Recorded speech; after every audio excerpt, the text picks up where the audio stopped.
Hey everyone, कैसे हैं आप सब? I hope you all well good.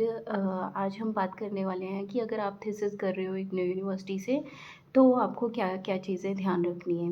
देखो, इग्नू यूनिवर्सिटी, मैं आपको वही बात बता रही हूँ जो मुझे नहीं पता थी। ठीक है, इग्नू यूनिवर्सिटी में क्या है कि अगर आप मान के चलो अपनी थीसिस कर रहे हो, इग्नू में बहुत अच्छा ऑप्शन है आपके पास। आप किसी भी गाइड के अंडर कर सकते हो। मान के चलो कोई यूनिवर्सिटी है जो आपको बहुत ज़्यादा अच्छी लगती है, कोई यूनिवर्सिटी है जिसमें आपको कोई गाइड बहुत ज़्यादा पसंद है, लाइक एज़ किसी भी अच्छी यूनिवर्सिटी से कर सकते हो, कुरुक्षेत्र से कर लो, चित्कारा यूनिवर्सिटी से कर लो जिसमें होम साइंस हो। किसी भी अच्छे मतलब गाइड को आप चूज़ कर सकते हो इग्नू यूनिवर्सिटी के थ्रू। तो किसी भी गाइड का आपके मतलब आपको सर्टिफ़िकेट मिल जाता है, उसमें आप किसी भी गाइड के अंदर क्या है अंडर क्या है अपनी जो थीसिस है उसको शुरू कर सकते हो।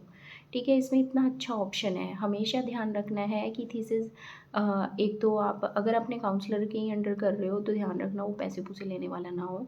दूसरा, अगर थीसिस कर रहे हो तो आप किसी भी गाइड को इग्नू के अंदर ले सकते हो, ये बहुत ज़्यादा बेस्ट ऑप्शन है। ठीक है, क्योंकि हर एक को इतना बेस्ट ऑप्शन नहीं मिलता कि किसी भी यूनिवर्सिटी के गाइड के अंडर आप अपनी थीसिस को कर सकते हैं। मुझे नहीं पता था, अगर मुझे उस टाइम में पता होता कि मैं किसी भी मतलब गाइड के अंडर अपनी थीसिस कर सकती हूँ, तो मैं क्यों मतलब उस काउंसलर के अंडर अपनी थीसिस करती। मैं किसी निफ्टम जैसे इंस्टीट्यूट से, एनडीआरआई जैसे इंस्टीट्यूट से मैं अपनी जो थीसिस है उसको करती। बट मुझे पता ही नहीं था उस टाइम में ना कि मैं अपनी थीसिस किसी के भी अंडर कर सकती हूँ। क्योंकि अगर मुझे उस टाइम पता होता कि मैं थीसिस किसी के भी अंडर कर सकती हूँ, तो मुझे इतनी समस्याएँ ही ना आती। मतलब क्या है, मुझे हमारे में जो जैसे मैंने अपनी पिछली वीडियो में भी बताया, जो हमारी काउंसलर थी वो पैसे-पूसे लेके करने लगी थी। तो अगर मुझे ऐसा पता होता कि मतलब किसी के भी अंडर कर सकती हूँ, तो स्पेशली तो मैं उसी दूसरे गाइड के अंडर ही करती। बट अगर मुझे ये और साथ में क्या हुआ था, एक और चीज़ बता देती हूँ। अगर मान के चलो काउंसलर साइन नहीं करता, ठीक है? कोऑर्डिनेटर आपकी फ़ाइल पे साइन करने के लिए तैयार नहीं है, ठीक है?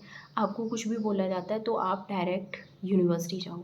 क्योंकि देखो, यूनिवर्सिटी में जाओगे ना, इतने पोलाइट लोग हैं ना, इतने अच्छे से ट्रीट करेंगे आपको, आपको बोलेंगे कि कोई भी समस्याएँ अगर आपको आ रही है तो आपको क्या है अपना यूनिवर्सिटी जाना है, क्योंकि यूनिवर्सिटी में क्या है वो आपको हेल्प करेंगे, वो आपको बताएँगे। और अगर साइन कोई नहीं कर रहा है, काउंसलर साइन नहीं कर रही या कोऑर्डिनेटर साइन नहीं कर रहा, तो आपको क्या करना है, सीधा आपको यूनिवर्सिटी जाना है। ठीक है? वो आपकी थीसिस रख लेंगे ऐसे ही बिना साइन करे। मुझे बोला गया है ऐसा कि भई मुझे नहीं पता, वो बाद में क्या पता झूठ हो, पर मेरे को यही बात बोली गई थी। मेरा ना कोऑर्डिनेटर मतलब साइन नहीं कर रहा था, उसके साइन करने के चक्कर ही मेरी जो फ़ाइल है वो लेट हुई।